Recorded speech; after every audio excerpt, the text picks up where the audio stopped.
إن الحمد لله نحمده ونستعينه ونستغفره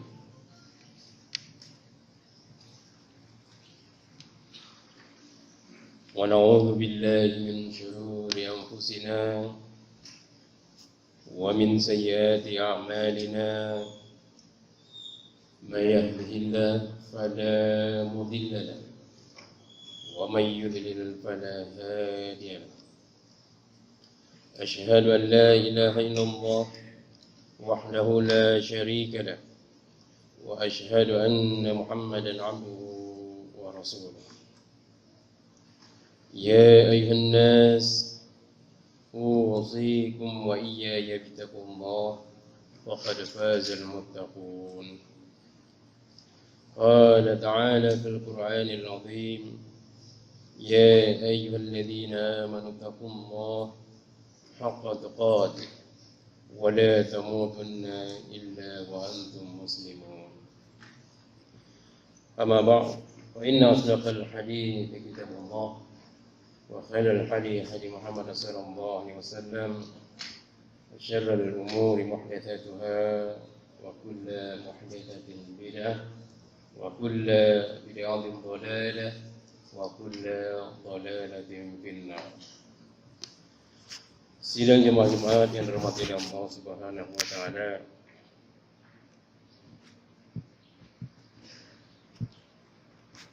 Bulan ini khususnya di dunia pendidikan. Anak-anak kita sedang menghadapi ujian akhir sekolah, terutama yang kelas 3. Fenomena ini sedikit mengganggu keadaan kita kaum muslimin, terutama dalam mendekatkan diri kita kepada Allah Subhanahu wa taala. Padahal kita semuanya sudah yakin di mana Allah Subhanahu wa taala mengingatkan kita semuanya, ya ayyuhalladzina amanu qu anfusakum wa ahlikum nara. Wahai orang-orang yang beriman, jagalah dirimu dan keluargamu dari api neraka. Pada kesempatan ini kita ingin mengangkat sedikit fenomena betapa kegelisahan yang dialami oleh sebagian kaum muslimin terhadap anak-anaknya, terutama ketika mereka menghadapi ujian akhir sekolah. Sidang jemaah Jumat rahmati Allah Subhanahu wa taala. Ada pemahaman yang sangat miris, dan ini kita temukan di tengah kehidupan kita kaum muslimin, yakni di mana sebagian ada di antara kita sebagai orang tua yang anaknya sedang menghadapi ujian akhir sekolah. Ada sebuah sikap yang di sana merugikan dia sebagai orang tua dan anak-anaknya. Apa yang dilakukan oleh sebagian orang tua? Ada orang tua yang melarang anaknya jangan pergi mengaji. Kenapa? Sedang ujian akhir nasional. Pada bagian lain ada juga orang tua yang melarang anaknya pergi ke masjid sholat berjamaah. Kenapa? Karena ujian akhir sekolah. Pemahaman seperti ini sidang jemaah Jumat yang dirahmati Allah Subhanahu wa taala, ini pemahaman yang sangat berbahaya sekali dalam akidah kita sebagai seorang muslim. Kalaulah kita ingin bercermin kepada para nabi dan para rasul terdahulu, di mana Luqmanul Hakim, di mana Nabi Ibrahim alaihissalam nasihat kepada anaknya apa? La tusyrik billah. Ma ta'buduna min ba'di. Jangan engkau mensyirikatkan Allah. Apa yang akan kamu sembah nanti setelah kami pergi, wahai anak-anakku? Dari sini kita sebenarnya harus bisa bercermin dari orang-orang soleh terdahulu yang mereka sudah dijamin masuk surga oleh Allah Subhanahu wa taala. Kegelisahan mereka terhadap anak-anak mereka. Apa? Kegelisahan tidak mengenal Allah dan ditakutkan mereka berbuat kesyirikan dalam kehidupannya. Tetapi itu fenomena sekarang.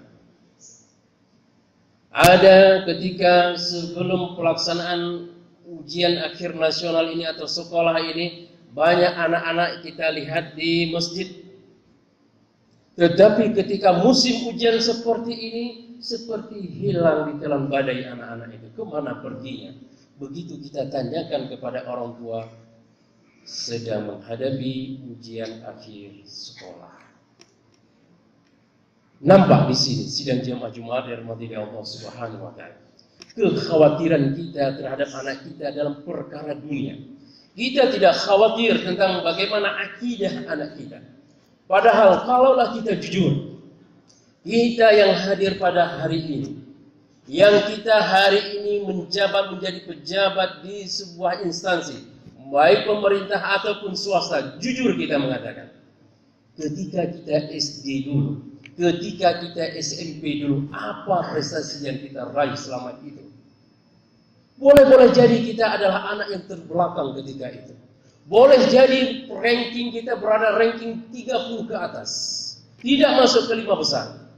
Tetapi karena kita menjaga Allah dan Rasulnya, alhamdulillah Allah bukakan pintu rezeki itu selebar-lebarnya.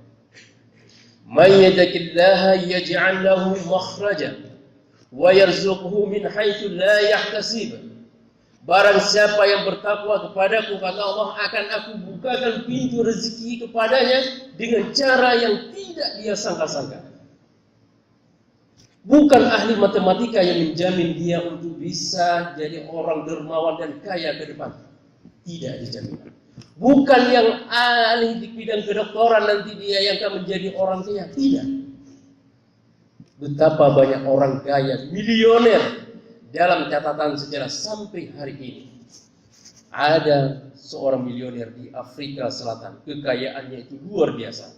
Padahal dia buta huruf, tidak bisa menulis, tidak bisa membaca. Pertanda di situ apa? Kekayaan seseorang, rezeki seseorang itu Allah yang menentukan semuanya. Bukan berarti kita di sini tidak memperdulikan pendidikan anak. Tetap harus kita pedulikan, karena itu bagian daripada wasilah, jalan untuk dia bisa mudah untuk mendapatkan rezeki. Tetapi jangan sampai gara-gara kita menjadikan sekolah itu, wasilah itu, ngaji anak kita liburkan, sholat berjamaah anak kita tiadakan.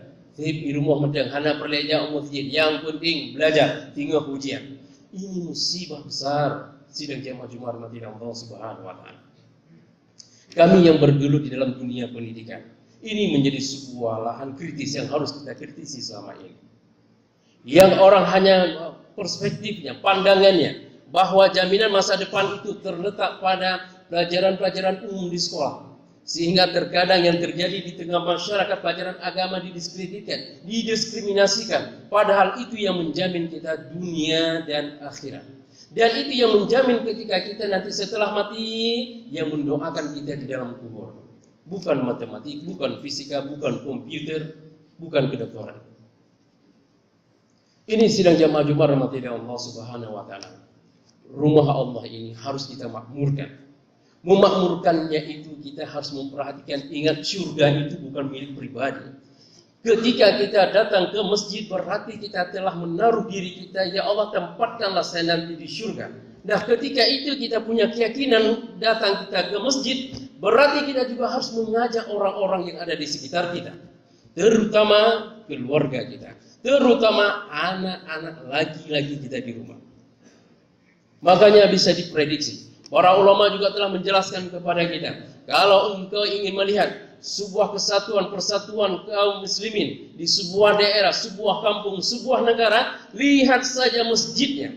Kalau masjidnya makmur, pertanda di situ jamaahnya, masyarakatnya bersatu padu. Tetapi kalau masjidnya centang perenang alias sholat subuh cuma 3 orang, sholat zuhur hanya 10 orang, yang ramai hanya ketika Jumat saja, maka seperti itulah gambaran kehidupan masyarakat di suatu tempat. Mereka centang perenang. Tidak bisa kita katakan mari kita membuat suatu persatuan dan kesatuan melalui pertandingan sepak bola. Tidak ada cerita di situ. Tidak ada pertandingan sepak bola menciptakan perdamaian di situ. Tidak ada. Namanya saja pertandingan. Yang namanya pertandingan pasti ada perseteruan di situ. Namanya pertandingan. Walaupun itu hanya sebatas olahraga. Tapi dalam Islam konsep persatuan itu ada di dalam masjid. Oleh karena itu sidang jamaah Jumat rahimahullah Allah Subhanahu wa taala, kita harus memiliki prinsip. Apa itu prinsip tadi? Yakni surga itu bukan milik kita pribadi. Harus kita mengajak saudara-saudara kita. Kebanyakan saudara kita, terutama kita di Aceh. Terutama saudara kita di Aceh. Mereka bukan tidak mau. Pada umumnya karena mereka tidak tahu. Mereka tidak tahu apa hukum sholat berjamaah itu. Yang dia tahu bahwa sholat berjamaah itu siapa yang mau silakan, yang tidak masalah. Padahal kalau kita kasih tahu dia, akhirnya dia jadi mau. Kenapa? Kita bisa menjelaskan di sini bagaimana pendapat Imam Asy-Syafi'i yang menguatkan kepada seluruh kaum muslimin untuk melaksanakan sholat berjamaah ketika dia mampu mendengar suara azan. Man sami'an nida falam ya'tihi fala salata lahu illa min udhrin. Barang siapa yang mendengar suara azan kemudian dia tidak mendatangi dari mana suara azan itu datang, apa? Maka tidak ada salat baginya. Di sini para ulama berbeda pendapat. Ada yang mengatakan tidak sah salatnya, ada yang mengatakan sah salatnya sendiri, tetapi dia berdosa karena meninggalkan salat berjamaah. Dan harus kita pahami, syiar yang paling besar di dalam agama Islam ini adalah salat berjamaah. Bukan di panggung hiburan, bukan di panggung dakwah, salat berjamaah. Ini sidang jamaah Jumat rahmatullah Allah Subhanahu wa taala. Makanya di dalam Al-Qur'an surah An-Nisa Allah Subhanahu wa taala mengingatkan kepada kita sebagai orang tua ini. Yani Allah Subhanahu wa taala berfirman, "Wal yakhshal ladzina law taraku min khalfihim dzurriyyah di'afan khafu 'alaihim." Allah Subhanahu wa taala mengingatkan kita ini sebagai orang tua ini. Dan hendaklah takut kepada Allah orang-orang yang sekiranya mereka meninggalkan keturunan yang lemah di belakang mereka, yang mereka khawatir terhadap kehidupan mereka. Sidang jamaah Jumat rahmatullah Allah Subhanahu wa taala. Di'afan, lemah. Para ulama menafsirkan itu sangat luas sekali. Walaupun konteks ayat ini berbicara tentang masalah kehidupan anak yatim, tetapi para ulama memperluas makna ini. Makna bisa lari ke pendidikan anak, lari ke akidah anak, lari ke selain daripada itu. Tetapi intinya adalah kembali kepada agama anak itu sendiri. Jangan kita mendahului dalam artian kita melakukan berbagai macam kebaikan kita sebagai orang tua, kemudian anak kita tidak ajak. Maka di akhirat dalam sebuah riwayat dijelaskan di sana betapa bahwa ada anak yang akan sudah orang tua yang telah melangkahkan kaki mau masuk ke surga, anaknya divonis masuk ke dalam neraka. Kemudian anak ditanyakan oleh Allah, kenapa engkau masuk ke dalam neraka? Karena orang tuaku dulu tidak peduli tentang diriku. Mereka sholat ke masjid, kami tidak diajak. Mereka mengaji, kami tidak diajarkan. Maka oleh karena itu kata Allah, dipanggil orang tuanya bersama anaknya, Allah campakkan mereka semuanya satu keluarga ke dalam neraka. Tentu ini kita tidak mau. Usaha kita yang telah kita lakukan selama ini, dari bangun pagi sampai kita tidur bangun lagi besok paginya, semua usaha ini telah kita lakukan. Kalau ini sudah kita lakukan, pendidikan anak kita jaga dengan baik, sholatnya kita jangan jaga dengan baik. Masalah makan tidak perlu ditanyakan kepada anak, lapar dia cari sendiri. Yang harus kita jaga kepada anak kita sekarang apa? Sholatnya, akidahnya, imannya, agamanya yang harus kita tanyakan kepada anak. Adapun masalah perkara dunia itu, kita membuka saja wasilah, kita membimbing, mengarahkan mereka. Landasannya tetap kepada kitab Allah dan sunnah Rasulullah SAW. Rezeki itu semua sudah dijamin oleh Allah Subhanahu wa taala. Wa ma min dabbatin fil ardi illa 'ala Allahi rizquha. Tidaklah apa yang melata di permukaan bumi ini, telah aku cukupkan rezeki kepada mereka. Yang buta, yang tidak buta, yang cacat, yang tidak cacat, semuanya telah Allah lengkapi rezekinya. Tapi yang jadi pertanyaan besar kepada kita adalah bagaimana mensikapi rezeki itu. Ada yang mensikapi itu sampai dia kepada kekufuran. Ada yang mensikapi rezeki itu sehingga dia menjadi abdan syakura, hamba yang bersyukur. Mudah-mudahan kita yang hadir pada siang hari ini, mari kita jaga anak kita, keluarga kita, terutama pendidikan mereka. Mari kita utamakan agama di atas segala-galanya. Adapun sekolah itu bukan berarti kita menafikan itu, tidak, tetapi utamakan itu dulu pada diri mereka. Ingin anak kita supaya cerdas, hafalkan mereka Al-Quran. Sekarang jangankan orang kita, orang kafir saja, ketika mereka begitu memahami bagaimana mujizat Al-Quran, salah satunya adalah bisa mencerdaskan otak si anak itu. Tidak heran kita lihat sekarang ada beberapa anak-anak dari non-muslim dia sudah menghafal Al-Quran. Karena apa? Ada hal lain yang mau dia raih daripada hafal Al-Quran itu. Karena kecerdasan setelah dia dapatkan dari Al-Quran, maka ilmu lain begitu mudah akan masuk kepada anaknya. Ujung-ujungnya nanti anaknya akan menjadi orang hebat. Tentunya manfaat ini jangan sampai dimanfaatkan oleh orang lain. Kita sebagai yang punya agama ini tentu itu yang harus kita miliki, dan itu sebenarnya harus ada pada diri kita terlebih dahulu, baru orang lain. Ini sidang jamaah Jumat rahmati Allah Subhanahu wa taala, mudah-mudahan ada manfaatnya untuk kita semuanya insyaallah. Barakallahu li wa lakum fil Qur'anil azim wa nafa'ani wa iyyakum bima fihi minal ayati wa dzikril hakim. Aqulu qawli hadza wa astaghfirullahal azim li wa lakum.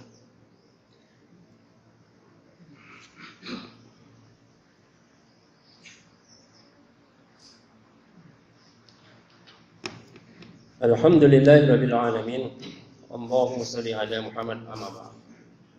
Rasulullah sallallahu alaihi wasallam bersabda dalam sebuah hadisnya yang mulia, "Shallu kama ra'aitumuni usalli." Salatlah kalian seperti kamu lihat aku salat, kata Rasulullah sallallahu alaihi wasallam. Hadis yang mulia ini menjadi sebuah standar ukuran bahwa setiap amal ibadah kita itu memiliki standarisasi.